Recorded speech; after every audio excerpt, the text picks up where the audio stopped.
أم الكتاب وہی ہے جس نے تم پر یہ کتاب اتاری، اس کی کچھ آیتیں صاف معنی رکھتی ہیں، وہ کتاب کی اصل ہیں۔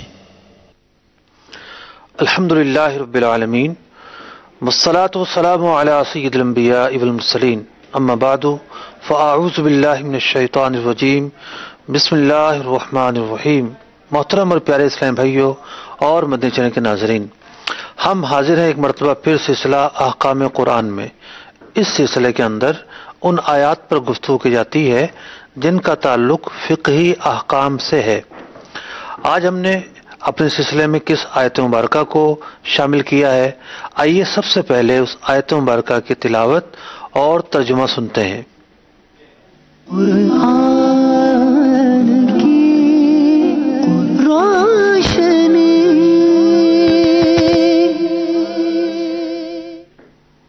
إن الصفا والمروة من شعائر الله فمن حج البيت أو اعتمر فلا جناح عليه أن يطوف بهما ومن تطوع خيرا فإن الله شاكر عليم۔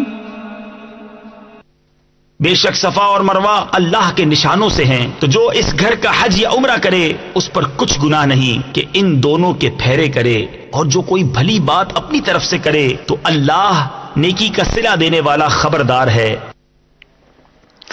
ان الصفا والمروہ من شعائر اللہ، صفا اور مروہ جو ہیں اللہ تبارک و تعالیٰ کی نشانیوں میں سے ہیں۔ اس آیت مبارکہ کے اندر صفا اور مروہ کی صحیح کو بیان کیا گیا ہے، یعنی صفا اور مروہ کے درمیان جو صحیح ہوتی ہے اللہ تبارک و تعالیٰ نے اس کو بیان کیا، خواہ وہ حج کے موقع پر کی جائے یا عمرے کے موقع پر کی جائے۔ اور آخر میں یہ ارشاد فرمایا کہ جو بھی نفلی کام ہیں بندہ جب انہیں بجا لاتا ہے فإن اللہ شاکر علیم، اللہ تبارک و تعالی بندے کے ان کاموں کو قبول فرماتا ہے، اور اللہ تبارک و تعالی بندے کے ان کاموں سے آگاہ ہے، جانتا ہے، بے خبر یا غافل نہیں ہے۔ اس پوری آیت مبارکہ کے تعلق سے آج ہم اپنے سلسلے میں جن موضوعات پر گفتگو کریں گے، آئیے پہلے ان کی فہرست ملاحظہ کرتے ہیں۔ قرآن کی روشنی۔ آیت مبارکہ کے ضمن میں زیر بحث لائے جانے والے نکات: نمبر 1، صفا اور مروہ کا تعارف۔ نمبر 2، شعائر اللہ کسے کہتے ہیں۔ نمبر 3، سعی کے ضروری احکام۔ نمبر 4، سعی کرنے میں کوئی حرج نہیں، یہ وضاحت کیوں کرنا پڑی۔ نمبر 5، مضطر کی دعا قبول ہوتی ہے۔ نمبر 6، خیر کسے کہتے ہیں۔ صفا اور مروہ کی پہاڑیاں، خانہ کعبہ کا جس طرف دروازہ ہے، اگر اس دروازے کی طرف دیکھا جائے، یعنی کہ اگر خانہ کعبہ کی طرف ہمارا سینہ ہو تو ہماری جو پیٹھ ہوگی اس پیٹھ کی طرف دیکھا جائے تو ایک بہت بڑا پہاڑ نظر آتا ہے۔ فی الوقت ایک اونچائی نظر آتی ہے، پہاڑ تو چھپ گیا ہے کیونکہ اس پر اس طرح اس انداز پر ٹائلیں وغیرہ لگائی گئی ہیں کہ پہاڑ ہونا نمایاں نہیں ہوتا، لیکن بغور دیکھا جائے تو اندازہ ہو جائے گا کہ یہ پہاڑ ہے۔ اس پہاڑ کا نام ہے جبل ابی قبیس۔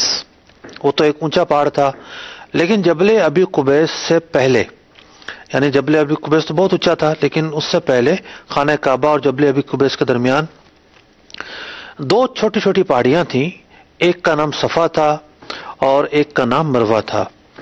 صفا اور مروہ کے درمیان علماء نے بیان کیا تقریباً 770 گز کا فاصلہ ہے۔ یہ دو پہاڑیاں، ان کے جو بھی یعنی نام رکھے جانے کی جو بھی وجوہات رہی ہوں، ان پہاڑیوں کو اس وقت مزید عظمت حاصل ہوئی جب حضرت ہاجرہ رضی اللہ تعالیٰ عنہا حضرت سیدنا اسماعیل علیہ السلام کو لے کر اس جگہ آتی ہیں، اور حضرت ابراہیم خلیل اللہ علیہ نبینا علیہ الصلوۃ والسلام ایک امتحان اور آزمائش سے گزر رہے تھے۔ حضرت سیدنا ابراہیم علیہ السلام نے اپنے بچوں کو ایک ریگستان اور ویرانے میں چھوڑا، اور اس ریگستان اور ویرانے کے اندر جو ہے وہ چونکہ طوفان نوح کے بعد بالکل ہر چیز فنا ہو چکی تھی، خانہ کعبہ کے بھی آثار موجود نہیں تھے، ریگستان ہی ریگستان تھا، تو حضرت اسماعیل علی نبینا علیہ الصلوۃ والسلام کو حضرت سیدتنا ہاجرہ رضی اللہ تعالیٰ عنہ نے اس جگہ پر بٹھایا جہاں پر آج آب زمزم کا کنواں ہے، اور وہ بے بس اور لاچار ہو چکی تھیں، ان کے پاس نہ کچھ کھانے کو تھا نہ کچھ پینے کو تھا۔ وہ ایک آس اور امید لے کر صفا کی پہاڑی پر چڑھتی ہیں، یہاں کچھ نظر نہیں آتا، پھر نیچے اترتی ہیں، پھر کچھ حصے پر دوڑتی ہیں، اور پھر مروہ کی پہاڑی پر چڑھتی ہیں کہ کوئی پانی نظر آ جائے، کوئی آبادی کے آثار نظر آ جائیں، کہیں سے کوئی کنواں نظر آ جائے، کوئی درخت نظر آ جائے، کوئی پھل نظر آ جائیں۔ انہیں اپنے سے زیادہ اپنے بچے کی فکر تھی۔ کچھ نظر نہیں آیا، دوبارہ پلٹی، اور پھر جو ہے اسی جگہ مخصوص حصے پر تھوڑا سا دوڑنا بھی ہوا، پھر دوبارہ صفا پر چڑھی، کچھ نظر نہیں آیا، پھر دوبارہ جو ہے وہ مروہ کی طرف بڑھی۔ تو یوں آپ نے ایک دفعہ آنا، دوسری دفعہ جانا، 7 چکر لگائے، اور آپ کا اختتام مروہ کی پہاڑی پر ہوا۔ اللہ تبارک و تعالیٰ نے آپ کی اس بے بسی کو، اس لاچارگی کو اپنی بارگاہ میں قبول کیا، اور سیدنا اسماعیل علی نبینا علیہ الصلوۃ والسلام کے قدم مبارک کے برکت سے کنواں جاری فرمایا، جس کنویں کو زمزم کہا جاتا ہے۔ تو صفا اور مروہ جو ہیں، اللہ تبارک و تعالیٰ کی یہ نیک بندی اس کے درمیان دوڑی تھی، انہوں نے 7 چکر لگائے تھے۔ ہر حج کرنے والے کے لیے لازم ہوا، واجب ہوا کہ وہ اس کے درمیان 7 چکر لگائے گا۔ ان کا جو دوڑنا تھا، یعنی پہلے اترنا تھا، پھر ایک جگہ دوڑی، پھر رفتار جو ہے معتدل کی، پھر آگے بڑھی۔ تو جس مقام پر یہ دوڑی تھی، یہ عورت تھی، لیکن ان کا جو دوڑنا تھا وہ ایک بے بسی کے تعلق سے تھا۔ اس وقت اضطرار کی کیفیت تھی، لیکن شریعت مطہرہ نے عورتوں کو یہ حکم دیا کہ وہ اب نہیں دوڑیں گی۔ ان کا دوڑنا، ان کا جو یہ صحیح کرنا ہے، یہ حضرت ہاجرہ رضی اللہ تعالیٰ عنہ نے جو عمل کیا تھا، اس عمل کے تعلق سے ان کی ادا کو ادا کرنا تو ہے، لیکن چونکہ وہ کسی اور پس منظر میں دوڑی تھیں، اب مرد تو دوڑیں گے لیکن عورتیں نہیں دوڑیں گی۔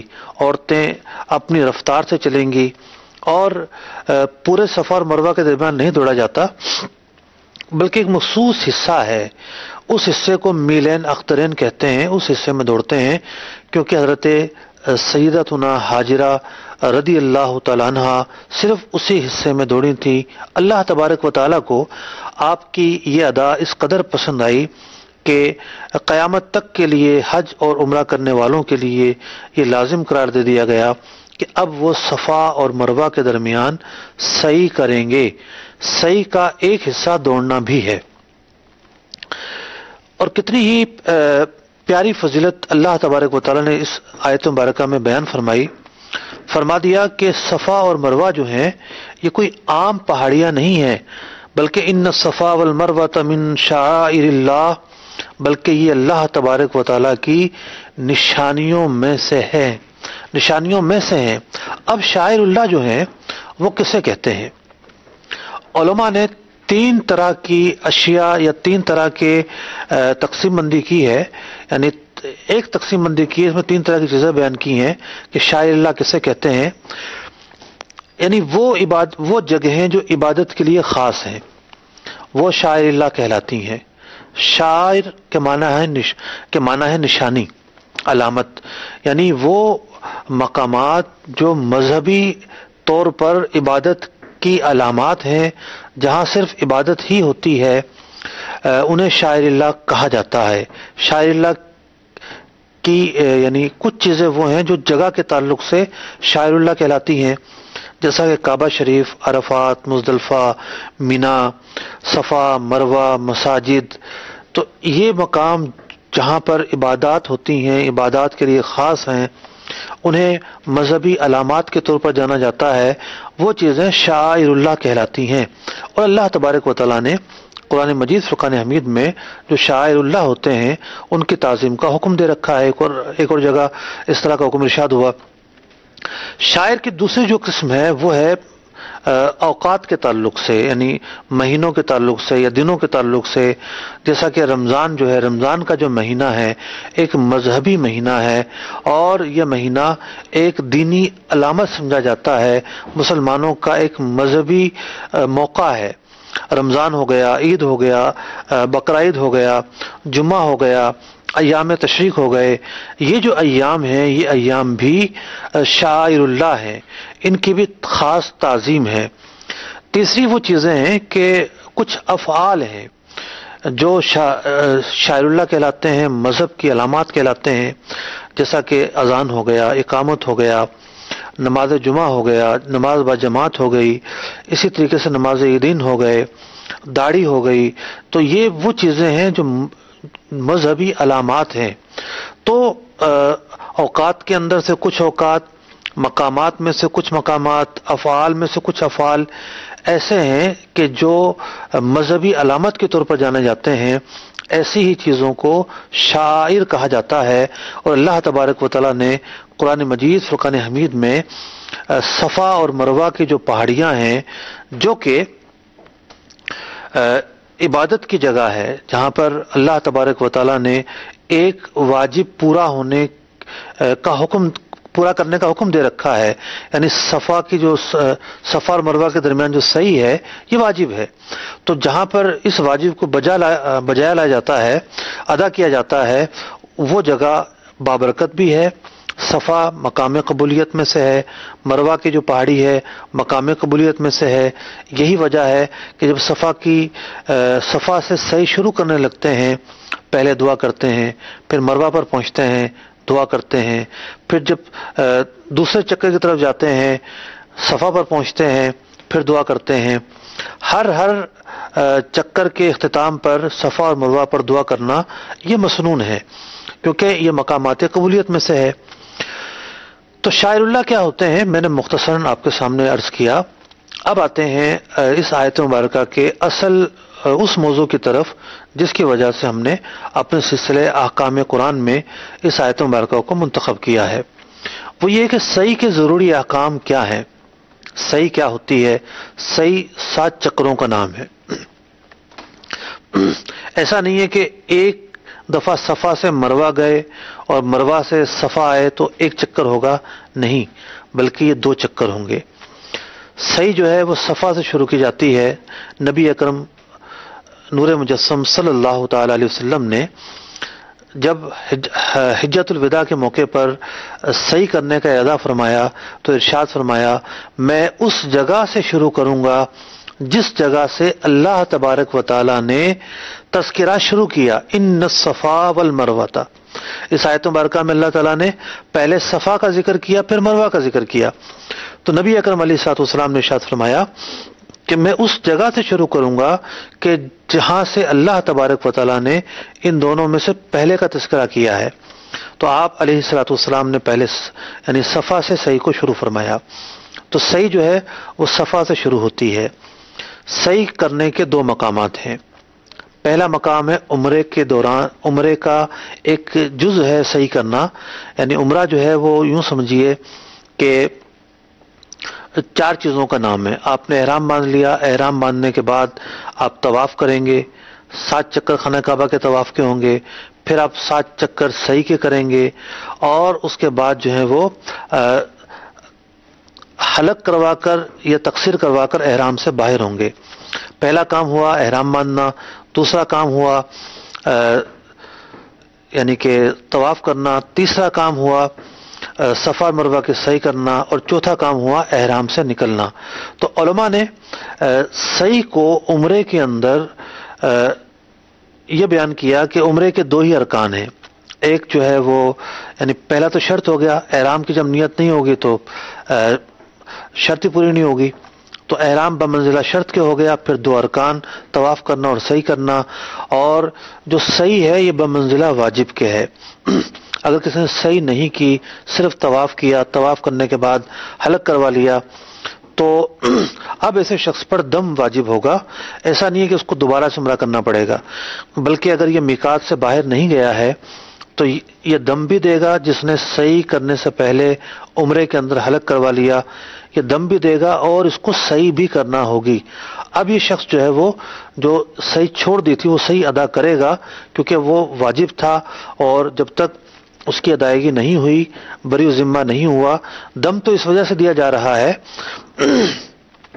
کہ اس نے تاخیر کی ہے. اصل یہ تھا کہ صحیح پہلے کی جاتی اور حلق یا تقصیر بعد میں کیا جاتا. اس نے چونکہ اس کا الٹ کیا، اس الٹ کرنے کی وجہ سے، ترتیب میں رد و بدل کرنے کی وجہ سے اس پر یہ سزا عائد ہوئی کہ اب اسے دم دینا پڑے گا. لیکن دم کے باوجود صحیح اسے کرنا ہوگی، اس کے لیے یہ حکم ہے.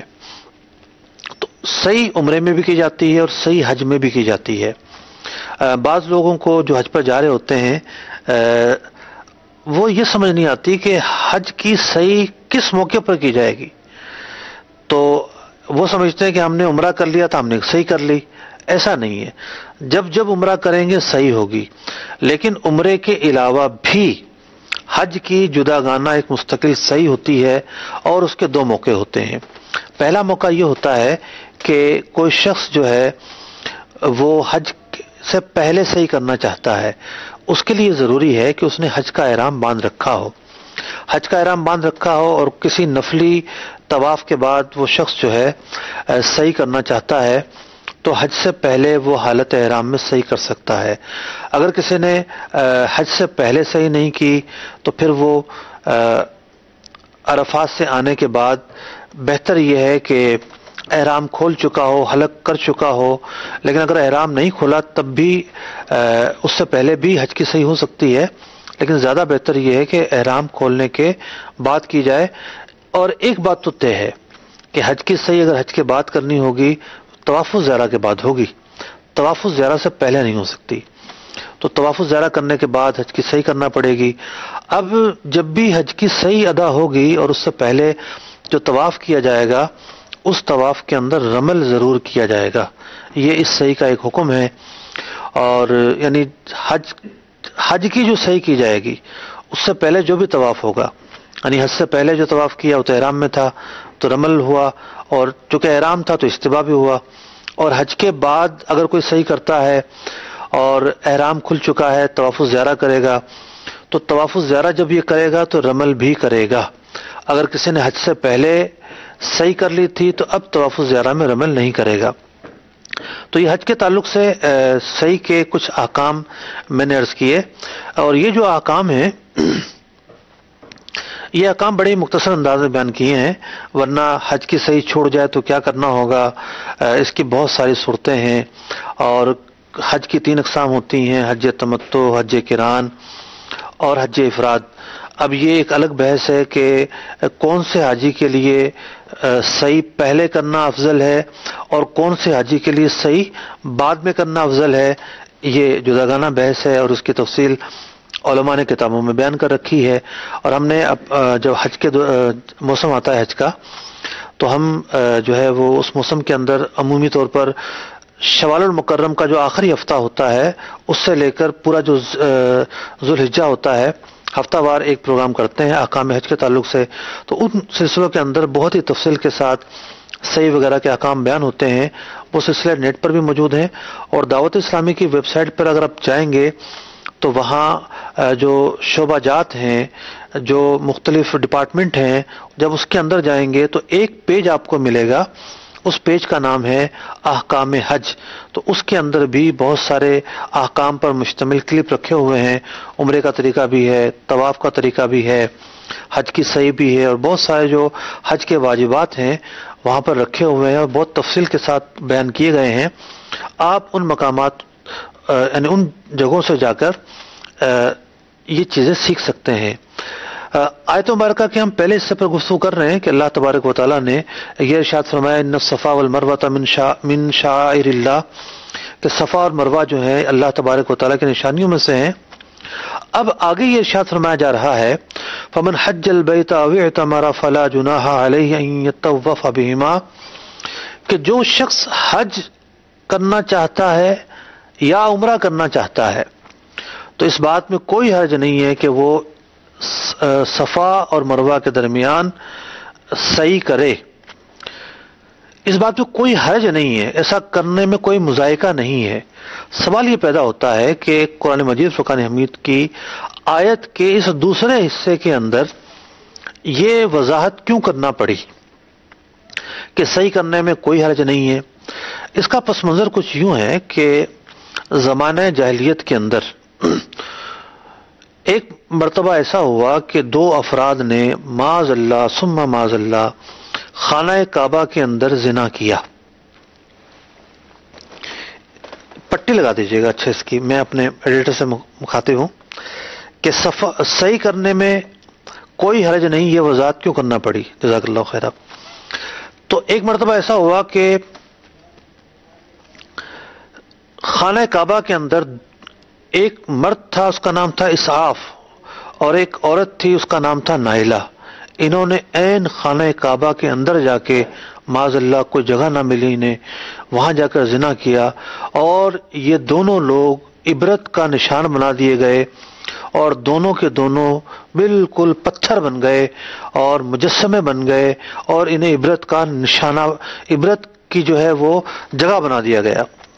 اب لوگوں نے انہیں باہر نکالا. باہر نکالنے کے بعد ان پر ملامت کرنا شروع کی اور ان کو کسی جگہ پر جو ہے وہ نصب کر دیا. کافی عرصے تک یہ اسعاف اور نائلہ جو دو زندہ افراد تھے بعد میں پتھر بنا دیے گئے، ان کو بطور مذمت کے جانا جاتا گیا. لوگ ان کی مذمت کیا کرتے تھے اور ان کو عبرت کے طور پر نصب کیا ہوا تھا. لیکن مرور زمانہ کے ساتھ ساتھ، یعنی وقت گزرنے کے ساتھ ساتھ، ان دونوں مجسموں کی پوجا شروع کر دی گئی. ایک کو صفا پر رکھا گیا، دوسرے کو مروہ پر رکھا گیا. یعنی جن کو عبرت کے لیے جو ہے لوگ پہلے عبرت حاصل کیا کرتے تھے اور اپنے آپ کو جو ہے وہ گناہوں سے روکنے کی کوشش کیا کرتے تھے، اب انہی مجسموں کی پوجا شروع کر دی گئی. یہ احوال تھے کفار مکہ کے. تو جب اسلام آیا اور لوگ مسلمان ہوئے، توحید کا انہیں درس ملا، تو ان کے دل میں اس بات پر ہیجان پیدا ہوا کہ صفا کے اوپر تو ایک بت رکھا ہوا ہے، مروہ کے اوپر دوسرا بت رکھا ہوا ہے. اب اگر ہم عمرہ کرتے ہیں اور صحیح کرتے ہیں تو اب ہم کیسے کریں گے؟ وہاں تو کفار کا یہ طریقہ ہوتا تھا کہ جب وہ لوگ صحیح کرتے تھے، صفا پر جاتے تو اسعاف جو بت تھا تعظیماً اس کو جو ہاتھ لگایا کرتے تھے، اور جب مروہ پر پہنچتے جو نائلہ کا ایک بت تھا تعظیماً اس کو ہاتھ لگایا کرتے تھے. تو یہاں پر دو بت رکھے ہوئے تھے. اللہ تبارک و تعالیٰ نے ارشاد فرمایا کہ تمہاری جو نیت ہے وہ کچھ اور ہے. یعنی مسلمان جب وہاں جا کر صحیح کریں گے تو یقینی طور پر ان کی نیت بتوں کی تعظیم نہیں ہوگی. ان کی نیت یہ نہیں ہوگی کہ ہم صحیح اس لیے کر رہے ہیں کہ ہم کسی صفا پہاڑ کی پوجا کر رہے ہیں یا اس پر جو بت رکھا ہوا ہے اس کی کوئی تعظیم کر رہے ہیں، بلکہ انہوں نے تو اللہ تبارک و تعالیٰ کے حکم کو بجا لانا ہے. اور اللہ تبارک و تعالیٰ نیتوں کے احوال سے واقف ہے. تو اللہ تبارک و تعالیٰ نے بطور دلاسا اور لوگوں کے دلوں میں جو ایک ہیجان تھا اور ایک تذبذب تھا کہ ہم کیسے کریں اور کس طرح ادا کریں، یہاں تو بت رکھے ہوتے تھے یا بت رکھے ہوئے ہیں، تو اس بات کا رد فرمایا کہ نہیں، تم جو یہ عمل کرو گے وہ خالصتاً اللہ تعالیٰ کے لیے کرو گے. اور اس کے بعد جب اسلام آیا تو جس طرح خانہ کعبہ کے اندر ایک وقت تھا کہ بت رکھے ہوئے تھے، لیکن بت رکھے ہونے کے باوجود خانہ کعبہ کی جو اپنی تعظیم تھی وہ ختم نہیں ہو گئی تھی. اب یہاں پر یہ ہوتا ہے کہ بعض اوقات اگر کسی کام کے اندر، یعنی ہمیں سیکھنے کو کیا مل رہا ہے، بعض اوقات کسی کام کے اندر کوئی خرابی شامل ہو جائے تو ایسا نہیں ہوتا کہ اس پورے کام کو آپ خراب کہہ دیں گے، بلکہ جتنی جزوی طور پر خرابی ہے اس خرابی کو خراب کہیں اور اس خرابی کو دور کرنے کی کوشش کی جائے. یہ نہیں ہے کہ خرابی جو ہے اس کی آڑ لے کر پورے نظام کو جو ہے وہ غلط کہا جائے، جو صحیح چیزیں ہیں ان کو غلط کہا جائے.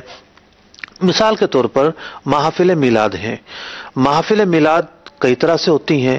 وہ محافل میلاد جو علماء کی سرپرستی میں ہوتی ہیں اور علماء کے دائرہ اختیار میں ہوتی ہیں، وہ بڑی ہی مطلب کہ ادب اور تعظیم کے تمام تقاضوں پر مشتمل ہوتی ہیں۔ ممکن ہے کہیں ایسا بھی کوئی پروگرام ہوتا ہو، کہیں کوئی ایسا بھی انداز ہوتا ہو کہ جو انداز ناپسندیدہ ہو، یا وہ انداز غیر شرعی بھی ہو سکتا ہے، لیکن اس کو لے کر کوئی یہ تو نہیں کہہ سکتا کہ جی محفل میلاد ہی غلط ہے۔ اگر کہیں غلطی پائی جاتی ہے، کہیں خرابی پائی جاتی ہے، کہیں کمی یا کوتاہی پائی جاتی ہے، اس کمی اور کوتاہی کو دور کیا جائے گا۔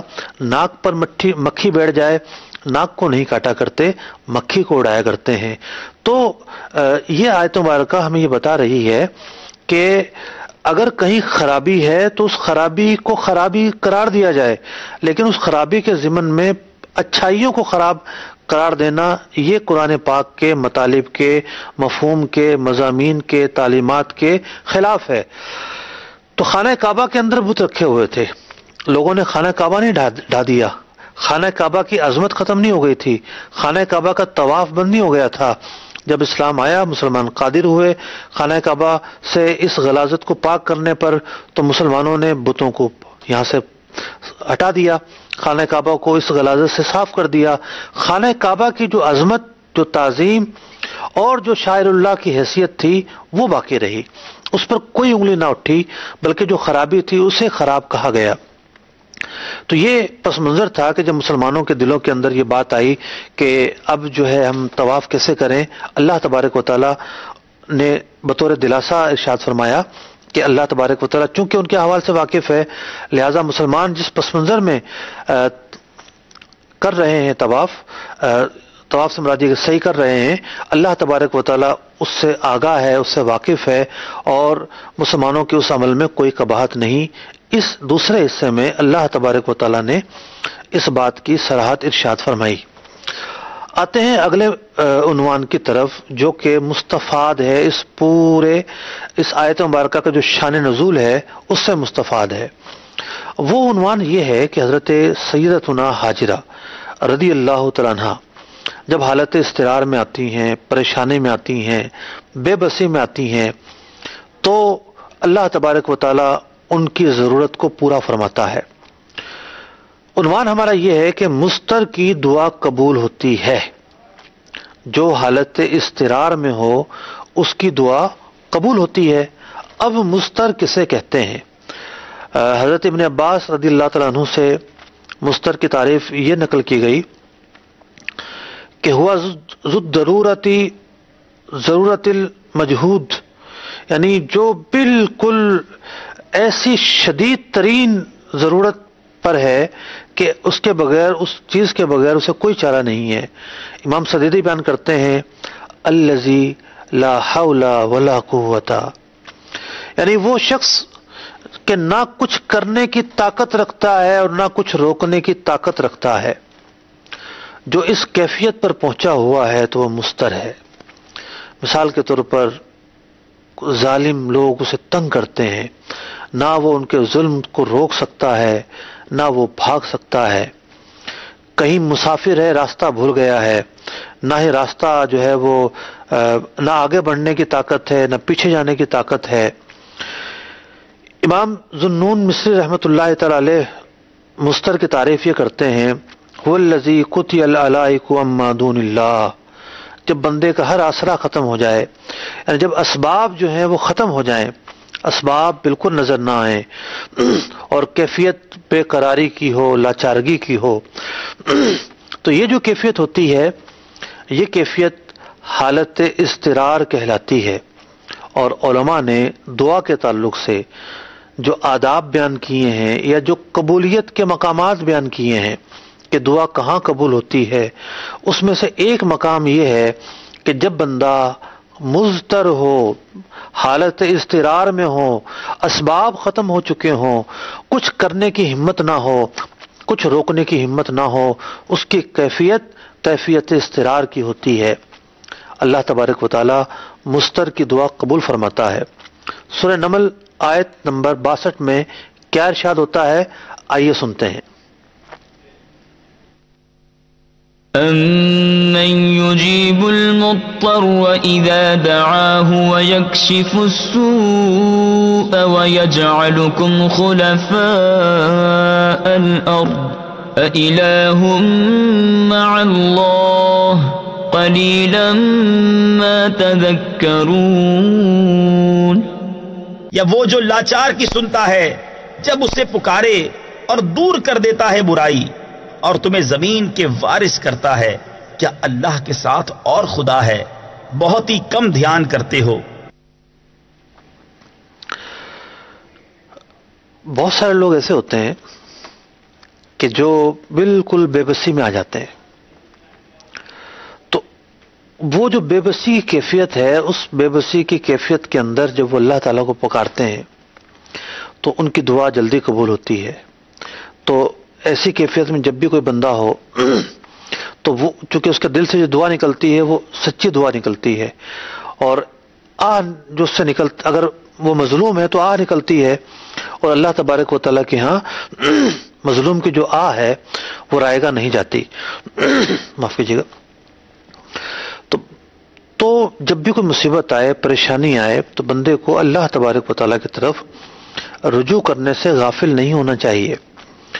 اور بعض روایتوں کے اندر تو خود یہی جو تیسرے کلمے کا جو آخری حصہ ہے، لا حول ولا قوت الا باللہ العلی العظیم، اس کے پڑھنے کی تلقین کی گئی ہے کہ جب کوئی بندہ لا حول شریف پڑھتا ہے مجبوری کے عالم میں، لاچارگی کے عالم میں، بے بسی کے عالم میں، تو اللہ تبارک و تعالی ان کلمات کی برکت سے اسے مصائب سے نجات دیتا ہے، اس کی پریشانیاں دور کرتا ہے، اس کی دعا قبول فرماتا ہے، اس کے کام جو ہے وہ پورے ہوتے ہیں.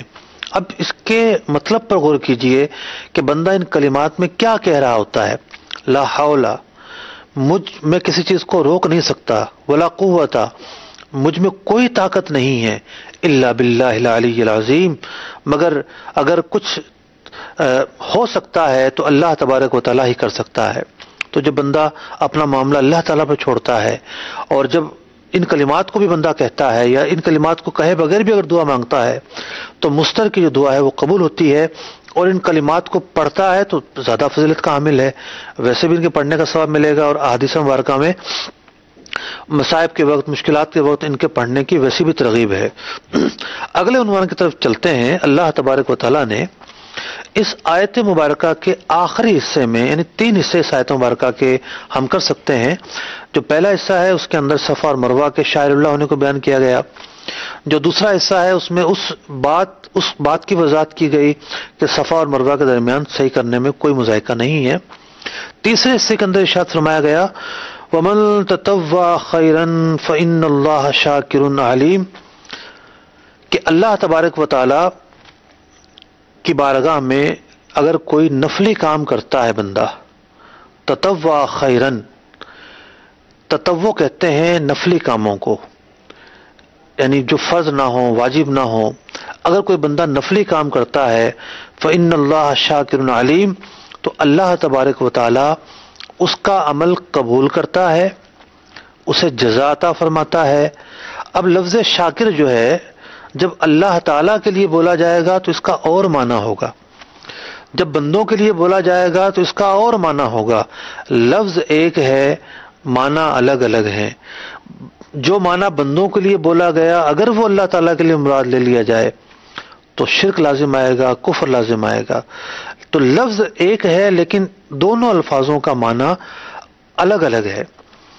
تو یہ چیز سامنے رکھنا ضروری ہے. لیکن اس کا مطلب یہ نہیں ہے کہ بندوں کو شاکر کہنا جائز نہیں ہے، بندوں کو شاکر کہنا بھی جائز ہے، وہ اور معنی میں ہے. اللہ تبارک و تعالیٰ کے لیے بھی شاکر کہنا جائز ہے، وہ اور معنی میں ہے. تو جب لفظ ایک ہے، ایک جگہ ہم ایک معنی لیتے ہیں، دوسری جگہ دوسرا معنی لیتے ہیں، تو پھر ہم ان مقامات میں کیوں غلو کر دیتے ہیں کہ جب ہم ایک مسلمان کی جو ہے نیت کو جانے بغیر کوئی حکم لگا رہے ہوتے ہیں. اگر کوئی ہاتھ باندھ کر گنبد خضرا کو دیکھ رہا ہو تو کہتے ہیں جی تم تو یہاں عبادت کر رہے ہو. عبادت نہیں کر رہے ہوتے، تعظیم کر رہے ہوتے ہیں. عبادت اور تعظیم میں فرق ہے کہ جب الفاظوں کے اندر فرق ہو گیا تو جو افعال ہیں ان کے اندر کیوں نہیں فرق ہو سکتا. ایک ہاتھ باندھنا نماز میں ہوتا ہے، ایک ہاتھ باندھنا اسمبلی میں ہوتا ہے. دونوں جگہ ہاتھ باندھے جاتے ہیں. وہاں ہاتھ باندھنا عبادت کے طور پر ہے، یہاں ہاتھ باندھنا تعظیم کے طور پر ہے، یا کسی بڑے کے سامنے تعظیم کے طور پر ہے، تو اسی طریقے سے اگر کوئی شخص بارگاہ رسالت میں پہنچتا ہے اور وہ وہاں جا کر مواجہ شریف میں کھڑے ہو کر ہاتھ باندھتا ہے، تو یہاں اس کا یہ عمل جو ہے یہ نہیں ہے کہ جناب کوئی شخص یہ کہے کہ یہ تو عبادت ہی کے ساتھ خاص ہے اور دوسرے معنی میں یہ ادا ہو نہیں سکتی، ایسا نہیں ہے، بلکہ عبادت اور تعظیم کے درمیان فرق ہے۔ تو میں یہ عرض کر رہا تھا کہ لفظ شاکر جو ہے یہاں اس کا معنی ہے جزا دینے والا، اور جب بندوں کے متعلق استعمال ہوگا تو اس کا مطلب ہوگا شکر ادا کرنے والے۔ تو اللہ تبارک و تعالیٰ تو وہ ہے کہ جس کا شکر ادا کیا جاتا ہے، اللہ تعالیٰ کسی کا شکر ادا کرے یہ ممکن نہیں ہے۔ تو یہاں مطلب یہ ہے کہ اللہ تبارک و تعالیٰ اپنے بندوں کے اعمال کی جزا دیتا ہے، علیم اور ان کے اعمال سے باخبر ہے۔ اب اس آیت مبارکہ کے اگر سیاق کو دیکھا جائے تو بظاہر ایسا لگتا ہے کہ یہاں اس آخری حصے کا تعلق صحیح سے ہے، ایسا نہیں ہے۔ علماء نے بڑی صراحت کے ساتھ اس بات کو بیان کیا کہ جو پہلے مضمون گزرا وہ مکمل ہو گیا، اب من تطوع خیرن سے ایک نیا مضمون ہے، اور یہاں مطلقاً اعمال خیر کی فضیلت بیان کی جا رہی ہے۔ خیر کسے کہتے ہیں؟ خیر کا جو معنی ہے ویسے تو عرف عام میں اور عربی محاورے میں بھی غالب جو اس کا استعمال ہے وہ صدقات کے اوپر بولا جاتا ہے، یعنی جو کار خیر کے کام ہوتے ہیں، جو مالی طور پر جو ہے وہ نیکی کے کام ہوتے ہیں، انہیں امور خیر کہا جاتا ہے۔ لیکن یہ لفظ مطلقاً نیکی کے لیے بولا جانا بھی معروف ہے، اور اس کا اطلاق مطلقاً نیکی، طاعت اور تقربات کے لیے بھی ہوتا ہے۔ تو یہاں جو یہ فرمایا گیا وَمَن تَطَوَّعَ خَيْرًا، کہ جس آدمی نے کوئی بھی بھلائی کی، تو یہاں بھلائی خاص نہیں ہے کہ جناب فلاں نوعیت کی بھلائی ہی مراد ہے، اس کے علاوہ اگر کوئی بھلائی کرے گا تو اس کا یہاں ذکر نہیں ہو رہا، ایسا نہیں ہے، بلکہ علماء نے عبادات کی 3 اقسام کی ہیں۔ پہلی قسم ہے فرائض، دوسری ہے واجبات، تیسری ہے نوافل۔ تو نوافل جو ہیں وہ بے شمار ہیں۔ اگر عبادات کو لیا جائے تو نفل نماز پڑھنا ایک نفلی کام ہے۔ اب نماز کے اندر بھی نفلی جو نمازیں ہیں وہ بہت ساری ہیں۔ مثال کے طور پر ہر نماز کے ساتھ ہم نوافل پڑھتے ہیں، جیسا کہ ظہر میں ہے، جیسا کہ مغرب میں ہے، جیسا کہ عشاء میں ہے۔ ان نمازوں میں جو نوافل ہیں یہ نوافل نہ فرائض ہیں نہ واجبات ہیں۔ اسی طریقے سے ہم عصر سے پہلے 4 سنتیں پڑھتے ہیں، عشاء سے پہلے 4 سنتیں پڑھتے ہیں، یہ بھی سنتیں غیر موقدہ ہیں، اور یہ بھی اس درجے میں ہیں کہ جس کا تعلق نوافل سے ہے۔ سنت موقدہ جو ہیں ان کی اہمیت نوافل سے بڑھ جاتی ہے۔ تو اس کے علاوہ جو ہے وہ نماز تہجد ہے، اوابین ہے، اشراق و چاشت ہے۔ اس کے علاوہ جو ہے نفلی نمازوں کے اندر صلاۃ الحاجت آ جاتا ہے، نماز استخارہ آ جاتا ہے، اور کئی اقسام کی جو نمازیں ہیں وہ نفلی نمازیں کہلاتی ہیں۔ اور یہ تو وہ مختلف نام تھے، لیکن اگر کسی کو استطاعت ملتی ہے پوری رات نماز پڑھتا رہے تو جو بھی نمازیں اور رکعتیں پڑھے گا وہ نفلی نمازیں کہلائی جائیں گی۔ عام طور پر فرض نمازوں کے ساتھ آگے اور پیچھے جو نفلی نمازوں کا ایک نظام ہے وہ اس لیے بھی ہے کہ فرض جو ہے وہ اصل مقصود ہے۔ آپ غور کیجئے، اگر ایسا ہو کہ ایک بندہ کام کاج میں مصروف ہے، اور وہ کام کاج میں مصروف ہے، اذان ہوئی، مسجد آیا اور فرض نماز سے اس نے شروع کی اپنی نماز پڑھنا، تو اسے اپنا ذہن جو ہے وہ وہاں کاروبار سے ہٹاتے اور اپنی فکروں کو منتشر کرتے کرتے وقت لگتا ہے۔ لیکن جب بندہ آ کے وضو کرتا ہے، مسجد میں اطمینان سے آ جاتا ہے، وضو کرتا ہے، مسجد میں کچھ دیر گزارتا ہے، پھر جب وہ نوافل ادا کرتا ہے یا سنت غیر موقدہ ادا کرتا ہے، پھر جو نماز کا جماعت کھڑی ہونے کا انتظار کرتا ہے، اقامت ہوتی ہے، تو اس کا پورا وجود مسجد میں آ چکا ہوتا ہے۔ اور پھر وہ فرض پڑھنے کے لیے اللہ تعالیٰ کی بارگاہ میں کھڑا ہوتا ہے تو اس کا جو فرض ہے وہ بہت حد تک محفوظ ہو جاتا ہے. اس لیے علماء نے بیان کیا ہے کہ جو نوافل ہیں یہ فرائض کے لیے قلعے کی جو دیواریں ہوتی ہیں وہ حیثیت رکھتی ہیں کہ یہ فرائض کو بچاتی ہیں، یہ فرائض کی غلطیوں کو جو ہے غلطیاں نہ ہوں اس سے بندے کو بچاتی ہیں اور فرائض کو محفوظ رکھتی ہیں. اور بھی اس کے بہت سارے فضائل اور برکات ہیں. اسی طریقے سے حج اور عمرہ کو لے لیجئے. عمرہ جو ہے ایک نفلی کام ہے، عمرہ واجب نہیں ہے، لیکن جو شخص عمرہ کرے جتنی مرتبہ کرے گا اسے نیکیاں ملیں گی.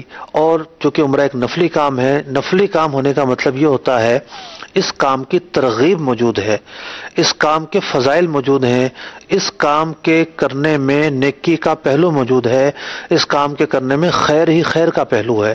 تو جو شخص جتنے عمرے کرتا ہے اتنے اس کو ثواب ملے گا، اس میں کوئی بات نہیں ہے. کسی نے ایک حج کر لیا ہے دوبارہ حج کرتا ہے اسے ثواب ملے گا.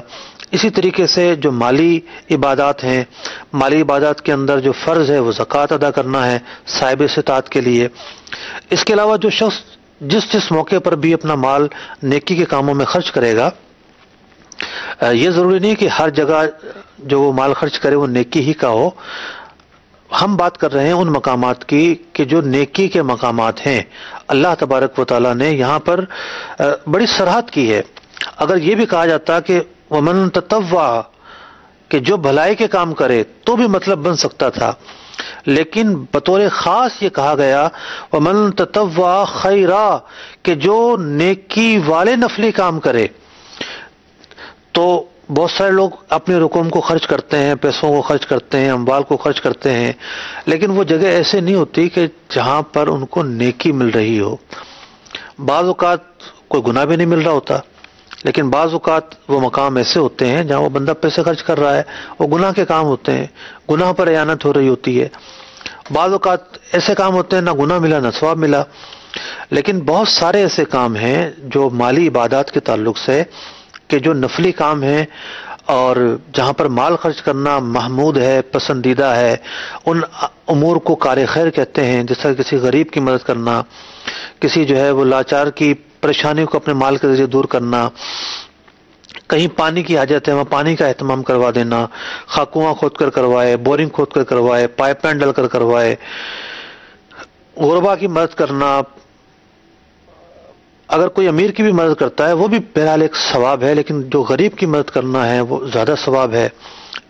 اور مالی عبادات کے اندر یعنی جو مال خرچ کرنے کے مواقع ہیں اس جگہ پر خرچ کرنا زیادہ پسندیدہ اور زیادہ محمود ہے کہ جہاں ضرورت زیادہ ہے. مثال کے طور پر ایک گاؤں ہے، اس گاؤں کے اندر پانی کا کوئی اہتمام نہیں ہے. اس گاؤں کے رہنے والے جیسے جھگیوں میں رہ لیتے ہیں، کچے مکانات میں رہ لیتے ہیں. تو اب ایک شخص چاہتا ہے کہ میں ان گاؤں کے لوگ آئے گا، یہ بھی نیکی کا کام ہے، اس بات میں کوئی شک و شبہ نہیں ہے. لیکن اس کے لیے زیادہ افضل یہ ہے کہ وہ ان کے لیے پانی کا انتظام کروائے، کیونکہ پانی جو ہے وہ ان کی جو پوزیشن ہے اس میں زیادہ بڑی ضرورت ہے، بنیادی ضرورت ہے. چھت چھپانے کے لیے تو ان کو جیسے تیسے کوئی نہ کوئی آسرا میسر ہے، لیکن اگر یہ آسرا بھی نہ ہو تب بھی پانی جو ہے ایسی چیز ہے اس کے بغیر گزارا نہیں ہو سکتا. تو جو کام ایسا ہو جس کی زیادہ ضرورت ہو وہاں مال خرچ کرنا زیادہ ثواب کا باعث ہوتا ہے. اور فی زمانہ اگر دیکھا جائے تو جو دینی مدارس ہیں، جو وہ ادارے ہیں جن کے اندر قرآن سکھایا جاتا ہے، جن کے اندر احادیث سکھائی جاتی ہیں، دین سکھایا جاتا ہے، دعوت اسلامی کے تحت الحمدللہ سینکڑوں مدارس، جامعۃ المدینہ، مختلف جو ہے وہ سطح کے علمی کورسز، اس طرح کی بہت ساری چیزیں ہوتی ہیں. مدنی چینل کو آپ دیکھ لیجئے، یہ کیا ہے؟ یہ تبلیغ دین کا ایک ذریعہ ہے. تو یہاں اگر کوئی اپنا مال خرچ کرتا ہے تو ایک بہت جو ضرورت کی چیز ہے وہاں وہ اپنے مال کو خرچ کرے گا. اس بات سے کوئی انکار نہیں ہے کہ جو معاشرہ ہوتا ہے اس معاشرے کے اندر کوئی ایک ضرورت نہیں ہوتی، بلکہ معاشرے کے اندر مختلف اکائیاں ہوتی ہیں. ہر اکائی کا خیال رکھنا ہماری ذمہ داری ہے. مثال کے طور پر ہمارے پڑوس کے اندر کوئی بیوہ رہتی ہے، اس کی جو ہے اس کے پاس کوئی انتظام نہیں ہے، گزر اوقات کا، اگر ہم اس کو اگنور کر دیں گے اور ہم یہ چاہیں گے کہ کسی کی شادی ہو رہی ہے اور اس کے اندر جہیز لاکھوں لاکھ کا ہم دلوا دیں، نیکی کا کام تو وہ بھی ہوگا، لیکن وہ بیوہ جس کے پاس کھانے پینے کے لیے چیز نہیں ہے اور اس کو ہم نہ پوچھیں اور کہیں اور ہم لاکھوں کا خرچہ کروا دیں، حالانکہ اس سے کم خرچے میں بھی کام چل سکتا تھا، تو یہ وہ تقابل ہے کہ جو بعض اوقات پیسہ خرچ کرنے والوں کو اپنے سامنے رکھنا جو ہے، پیسہ خرچ کرنے والے اپنے سامنے رکھنے سے چوک جاتے ہیں اور اس بات کا دھیان نہیں دیتے کہ ہم کیا کر رہے ہیں۔ تو کسی بھی طرح کا نفلی کام ہے، وہ نفلی کام اللہ تبارک و تعالیٰ کی بارگاہ میں مقبول ہے اور اللہ تبارک و تعالیٰ اس کام کی جزا عطا فرماتا ہے، اس کام سے اللہ تبارک و تعالیٰ باخبر ہے، اس کام سے غافل نہیں ہے۔ تو اس آیت مبارکہ کے آخری حصے میں اللہ تبارک و تعالیٰ نے نفلی کاموں کے تعلق سے یہ صراحت فرما دی کہ جو بھی خیر کا کام ہوگا، بھلائی کا کام ہوگا، اللہ تبارک و تعالیٰ اس بھلائی کے کام پر اپنے بندے کو نیکی عطا فرماتا ہے۔ عبادت، بدنی عبادت کا ذکر ہوا، مالی عبادت کا ذکر ہوا، حج عمرے کا ذکر ہوا۔ ایک بہت بڑا ذریعہ جو ہے وہ نفلی کاموں کا، اس کا تعلق ہماری زبان سے ہے، یعنی ہم خالی بیٹھے ہوں اور اذکار شروع کر دیں تو اذکار پڑھنا جو ہے وہ خالی بیٹھنے سے زیادہ افضل ہے۔ اذکار پڑھنے کے اندر بے شمار فضائل ہیں۔ ایک تو یہ ہے کہ اس کی جو حلاوت ہے، اس حلاوت سے ہماری روح کو بھی غذا ملتی ہے، ہمارے جسم کو بھی غذا ملتی ہے۔ پھر بندہ جب اذکار پڑھتا ہے، اللہ تبارک و تعالیٰ کی طرف متوجہ ہوتا ہے، اللہ تبارک و تعالیٰ کی یاد میں محو ہوتا ہے، اللہ تبارک و تعالیٰ کی تعظیم اس کے دل میں پیدا ہوتی ہے، اللہ تبارک و تعالیٰ کی ہیبت اس کے دل میں پیدا ہوتی ہے، یاد الہی اس کے دل میں پیدا ہوتی ہے، آخرت کا احساس اس کے دل میں پیدا ہوتا ہے۔ تو اذکار پڑھنا بھی نفلی عبادت ہے اور اذکار میں خیر ہی خیر ہے۔ اذکار کے اندر کلمہ شریف بھی آتا ہے، سبحان اللہ، تسبیح فاطمہ بھی آتا ہے، الحمدللہ پڑھنا بھی آتا ہے۔ اذکار کے اندر درود پاک پڑھنا بھی اذکار ہی میں شامل ہے۔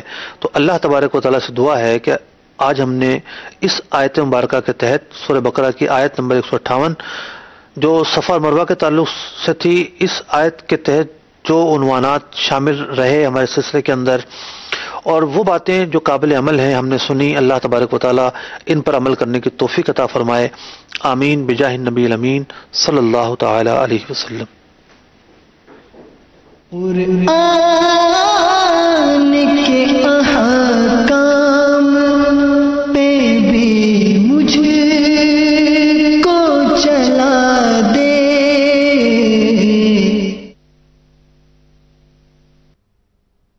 اذان قبولیت دعا کا ذریعہ، فرمان مصطفیٰ صلی اللہ تعالی علیہ